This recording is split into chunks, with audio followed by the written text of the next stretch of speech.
Hello everyone, welcome to Sreejo kitchen. ఈ రోజు వీడియోలో రెండు రకాల మామిడికాయ పచ్చళ్ళు. ఒకటి మామిడికాయ తురుము పచ్చడి, ఇంకొకటి ఇన్స్టెంట్గా అప్పటికప్పుడు చేసుకునే పచ్చడి అనమాట. సో ఫస్ట్గా అయితే ఇన్స్టెంట్ పచ్చడి చేసుకోవడం చూద్దాం. దీనికోసం నేను ఒక మీడియం సైజ్ మామిడికాయ తీసుకున్నాను. దాన్ని శుభ్రంగా కడిగేసి దాని పొట్టు అంతా తీసేసుకోవాలి. తర్వాత ఇట్లా కొంచెం పెద్ద ముక్కలుగా కట్ చేసుకోవాలన్నమాట. ఇది గ్రైండ్ చేసుకోవాలి కాబట్టి జస్ట్ మనం అట్లా కట్ చేసుకుంటే సరిపోతుంది. సో ఇట్లా కట్ చేసుకున్న తర్వాత వీటినన్నిటిని ఒక మిక్సీ జార్లోకి వేసేసుకోవాలి. నెక్స్ట్ ఎల్లిపాయలు కూడా వేసుకోవాలి. ఒక 10-12 వరకు వేసేసుకుంటున్నాను. పొట్టు తీసేసి తర్వాత ఒక చిటికెడు పసుపు, తగినంత కారం వేసుకోవాలి. ఇక్కడ ఒక మీడియం సైజ్ మ్యాంగో కాబట్టి ఒక 3 స్పూన్ల వరకు కారం వేసాను నేను. తర్వాత ఒక స్పూన్ దొడ్డుపు వేసేసుకొని కొంచెం బరకగా గ్రైండ్ చేసుకోవాలి, మరీ మెత్తగా కాకుండా. ఉప్పు సరిపోకపోతే మళ్ళీ కొంచెం వేసేసుకోవచ్చు. నెక్స్ట్ స్టవ్ పైన ఒక కడాయి పెట్టేసుకొని దాంట్లోకి ఒక పావు స్పూన్ మెంతులు వేసుకొని ఒక స్పూన్ జీలకర్ర, ఒక స్పూన్ ఆవాలు వేసి మంచిగా వేయించుకోవాలి. అట్లా వాటిని పొడి చేసుకోవాలన్నమాట. వాటిని పక్కన పెట్టేసి ఇప్పుడు అదే కడాయిలోకి ఆయిల్ పోసేసుకోవాలి. పచ్చడికి తాలింపు పెట్టుకోవాలన్నమాట. ఆయిల్ కొంచెం వేడైన తర్వాత ఆవాలు, జీలకర్ర, ఎండుమిర్చి, కొన్ని ఎల్లిపాయలు వేసుకోవాలి. కరివేపాకు కూడా మంచి ఫ్లేవర్ ఇస్తుంది అనమాట పచ్చడికి. అది కూడా కొంచెం ఎక్కువ వేసేసుకొని గ్రైండ్ చేసి పెట్టుకున్న ఈ పచ్చడిని వేసేసుకోవాలి దీంట్లోకి. ఇదంతా మంచి కలిసేటట్లు బాగా అట్లా కలుపుకుంటే సరిపోతుంది. జస్ట్ ఒక్క నిమిషం వేగించి దించేసేయాలి అంతే. ఇది కొంచెం చల్లగైన తర్వాత ఇప్పుడు గ్రైండ్ చేసి పెట్టుకున్న ఇది మెంతులు, ఆవాలు, జీలకర్ర పొడి ఉంది కదా, దాన్ని వేసేసుకొని కలుపుకోవాలి అంతే. సో చూస్తున్నారు కదా, చాలా సింపుల్గా ఒక 5-10 నిమిషాల్లో మనం ఈ పచ్చడి రెడీ చేసేసుకోవచ్చు. అట్లా చేసుకున్న పచ్చడిని అప్పటికప్పుడు కూడా తినేసేయచ్చు అనమాట ఇన్స్టెంట్గా. చాలా బాగుంటుంది.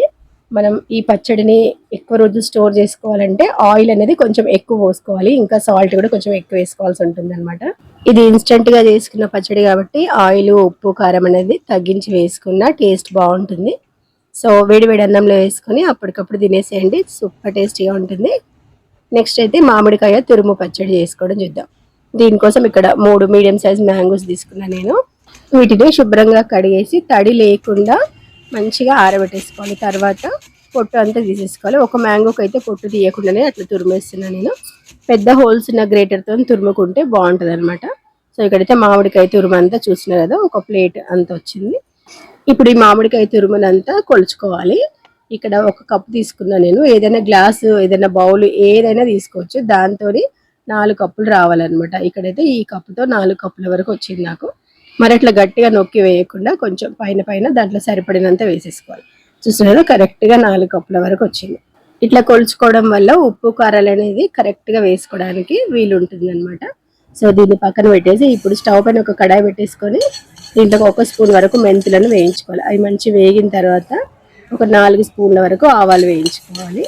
ఈ ఆవాలు కూడా కొంచెం వేగిన తర్వాత 1 స్పూన్ జీలకర్ర వేసుకోవాలి. జీలకర్ర ఆప్షనల్, లేదంటే స్కిప్ చేసేయండి. ఇవన్నీ వేగిన తర్వాత ఒక ప్లేట్లోకి వేసేసుకొని చల్లారనివ్వాలన్నమాట. చల్లగా అయిన తర్వాత పౌడర్లా వేసుకోవాలి. ఇప్పుడు అదే కడాయిలోకి ఒక 1.5 కప్ వరకు ఆయిల్ పోసుకోవాలి. ఏ కప్తో అయితే మామిడికాయ తురుము తీసుకున్నామో అదే కప్తో అన్నీ కొలుచుకోవాలి. సో దీన్ని తాలింపు పెట్టుకోవాలన్నమాట. ఫస్ట్ ఆవాలు, జీలకర్ర, ఎండుమిర్చి, ఇక్కడ ఎల్లిపాయలు ఎక్కువ తీసుకున్నాను నేను. వాటిని కొంచెం కచ్చపచ్చగా దంచిన అనమాట రోజు. సో కరివేపాకు కూడా వేసేస్తున్నాను.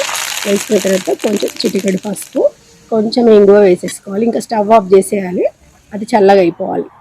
తర్వాత మామిడికాయ తురుము ఉంది కదా, దాంట్లోకి ఉప్పు వేసుకోవాలి. ఇది దొడ్డుప్పుని గ్రైండ్ చేసిన అనమాట. ఒక 1/2 కప్పు వరకు వేసుకుంటున్నాను. తర్వాత కారం 1 కప్పు నిండుగా వేసుకోవాలి. దీంట్లోకి ఇప్పుడు గ్రైండ్ చేసి పెట్టుకున్న ఆవాలు, మెంతులు పొడి ఉంది కదా, అది కూడా వేసేసుకొని మొత్తం అంతా కలిసేటట్లు మంచిగా కలుపుకోవాలి. ఉప్పు, కారం అనేది కరెక్ట్గా సరిపోతుంది అనమాట ఇట్లా వేసుకుంటే. సో చూస్తున్నారు కదా, ఇదంతా బాగా కలిపేసుకున్న తర్వాత తాలింపు అనేది చల్లగా అయిపోయి ఉంటుంది కదా, చల్లారిన తర్వాత దీంట్లో కలిపేసుకోవాలి అంతే. మనకి మామిడికాయ తురుము పచ్చడి అయితే ఇట్లా చేసేసుకోవాలి, చాలా బాగుంటుంది. దీన్ని ఊరబెట్టుకొని తింటే బాగుంటుంది అనమాట. అప్పటికప్పుడు కూడా బాగుంటుంది టేస్ట్. కాకపోతే ఒక రోజైనా ఊరితే ఇంకా మంచిగా ఉంటుంది అనమాట. ఆయిల్ అనేది ఎక్కువ కనిపిస్తలేదు కదా, ఊరిన కొద్దీ ఆయిల్ అనేది పైకి వస్తూ ఉంటుంది అనమాట. సో దీన్ని మనం ఒక సీసాలో వేసి స్టోర్ చేసుకోవచ్చు. జాడీ ఉంటే జాడీలో పెట్టుకోవచ్చు. ఎన్ని రోజులైనా ఫ్రెష్గా అదే టేస్ట్తో చాలా చాలా బాగుంటుంది అనమాట. సో తప్పకుండా ట్రై చేయండి. ఇక్కడ తడి అనేది లేకుంటే మంచిగా వస్తుంది. ఉప్పు, కారాలు కూడా కరెక్ట్గా సరిపోతే కూడా పచ్చడి పాడవకుండా మంచిగా ఎక్కువ రోజు నిలువ ఉంటుంది అనమాట. సో వీడియో నచ్చితే తప్పకుండా ట్రై చేయండి. మామిడికాయ తురుము పచ్చడి, ఇన్స్టెంట్ మామిడికాయ పచ్చడి 2 రకాలుగా చేసినాం కదా, 2 పచ్చళ్ళు నచ్చితే మీరు తప్పకుండా ట్రై చేయండి. గ్లాస్ బౌల్లో వేసిన తర్వాత ఇంకా కొంచెం పచ్చడి మిగిలింది అనమాట. సో దాన్ని వేరొక బౌల్లోకి వేసేసిన. పచ్చడి అంతా తీసేసిన తర్వాత కడాయిలోకి కొంచెం వేడన్నం వేసుకొని ఇంకా కొంచెం పచ్చడి నెయ్యి వేసుకోవాలి. చాలా చాలా బాగుంటుంది అప్పటికప్పుడు తింటే కూడా. సో మీరు వీడియో నచ్చితే తప్పకుండా ట్రై చేయండి. అండ్ మర్చిపోకుండా లైక్ చేయండి, షేర్ చేయండి, హైప్ చేయండి. ఫస్ట్ టైం నా ఛానల్ చూసిన వాళ్ళు సబ్స్క్రైబ్ కూడా చేసుకోండి. ఇక్కడి వరకు వీడియో చూసిన వాళ్ళందరికీ చాలా చాలా థ్యాంక్స్. మళ్ళీ ఇంకో మంచి వీడియోతో మీ ముందుకు వచ్చేస్తాను. అంతవరకు బాయ్ బాయ్.